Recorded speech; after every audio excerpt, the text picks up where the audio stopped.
along with its dissolved solutes, occupies three main compartments within the body. Intracellular fluid is the fluid within cells. It is also known as cytosol. Extracellular fluid is the fluid found outside of cells. There are two major kinds of extracellular fluid. Interstitial fluid is the fluid surrounding the cells.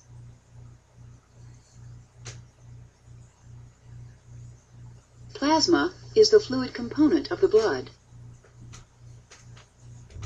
Let's consider a 70-kilogram man. 60% of his weight, or approximately 40 liters, is fluid. Approximately 62% of the body's fluid is intracellular. Click the intracellular compartment to see the level of fluid this represents.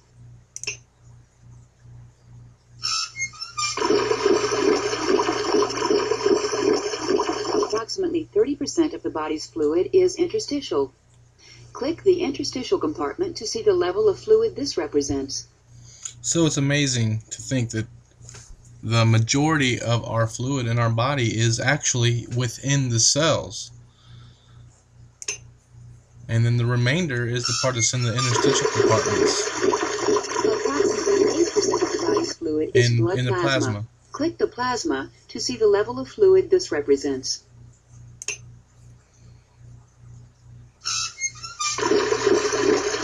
So there's the differential in the volume between what's what. You see here, this little bit is in plasma, this much is in the other interstitial compartments, and this whole bit right here, this amount, 62% approximately, is actually in the cells.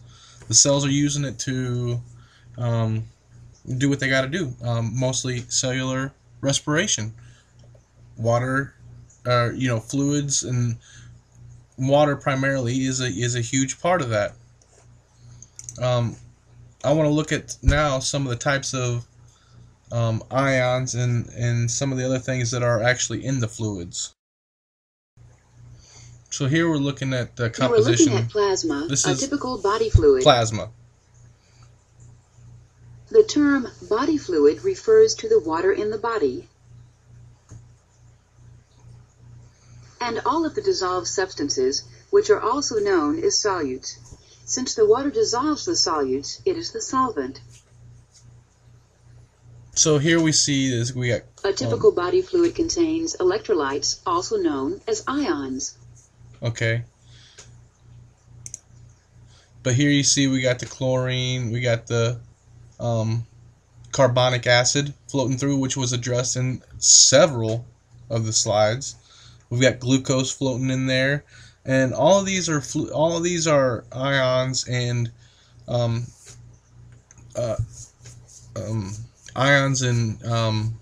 other components that are going to be found in all parts of the body, the cells. We talked about glucose, how the glucose is important to make, for energy of the cells and to start cellular respiration as well. Obviously, oxygen as well, and then the other ions that we have that are help to regulate the charge and move in and out of the cells as well.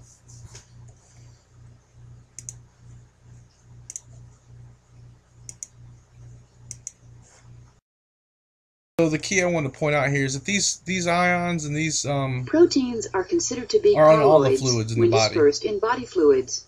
Compared to simple ions, proteins are huge molecules. Not just the because blood they bear a negative charge, vessels. We will consider them to be electrolytes. Protein is going to be considered an electrolyte. Non-electrolytes are uncharged molecules like found glucose. in body fluids. Glucose is a non-charged Glucose is an molecule. example of a non-electrolyte.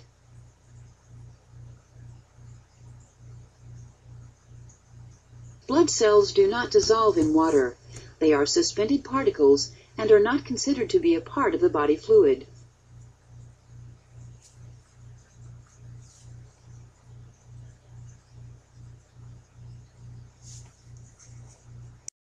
So I'm going to sit here and watch the blood flow through the vessel there as I talk for a second. But basically the electrolytes and the other the glucose and the other molecules that we talked about, they're not just what we've seen in the blood vessels here. They're also in the cellular interstitial fluid. They're in the cells.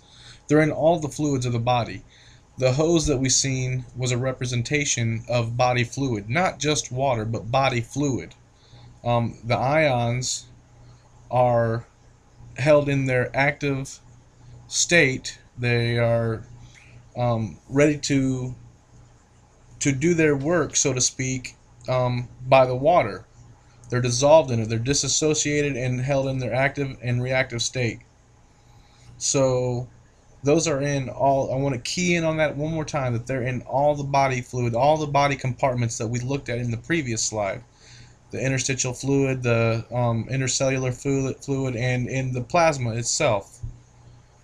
And then we looked at some of the electrolytes. All right, we got one little last slide here that really hits on it. And I watched these videos actually more than the other ones, just because we didn't really go over this section in class, but yet it's on here, so I wanted to have a better understanding on it. And watching this is really what helped put things into perspective for me, as far as we got the intercellular fluid, and then we got the other, what represents the other, the extracellular fluid, plasma. And we're just going to look at, we've looked at the percentage-wise that are in the compartments. Now we're going to look at the, we're just looking at the major ions here, but the percentage of those within those particular fluids. You see we got them shaped out like a pie graph here, so we're going to have different representations of the major ions in what compartments they fill. Each fluid compartment needs just the right types and levels of electrolytes for proper functioning of neurons, muscle cells, and other cells in the body. The electrolyte composition of extracellular fluids and intracellular fluids have significant differences.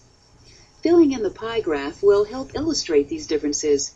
Drag the major extracellular positive ion to its proper place on the extracellular pie chart. Alright, so I'm gonna go with calcium being here. No. I'm having a hard time with this, so I'm gonna, even though I should know this, I'm gonna go ahead and show the answers. And we got sodium, duh, which should be the major one there. Extracellular fluid also contains other positive ions: potassium, calcium, and magnesium. Magnesium I knew was the slowest one. Drag the major intracellular positive ion to its proper place on the drag the major intracellular positive ion to its proper place on the pie chart. Drag the major intracellular positive ion to its proper place on the pie chart. I don't know why this is not. Drag the major intracellular. Okay, I'm not getting it to work for some reason. Okay. Intracellular fluid also contains other positive ions. It wasn't taking it for some reason, but sodium. We see in the extracellular fluid, the potassium is the lowest amount, but in the intracellular fluid, it's the highest amount. And the magnesium is the lowest here, or the potassium was one of the lowest, but the magnesium is actually the lowest, where it's one of the largest here. The sodium, which is the largest in the extracellular fluid, is actually the smallest in the intercellular fluid. This is how it helps to maintain its balance. So, hope you enjoyed the video.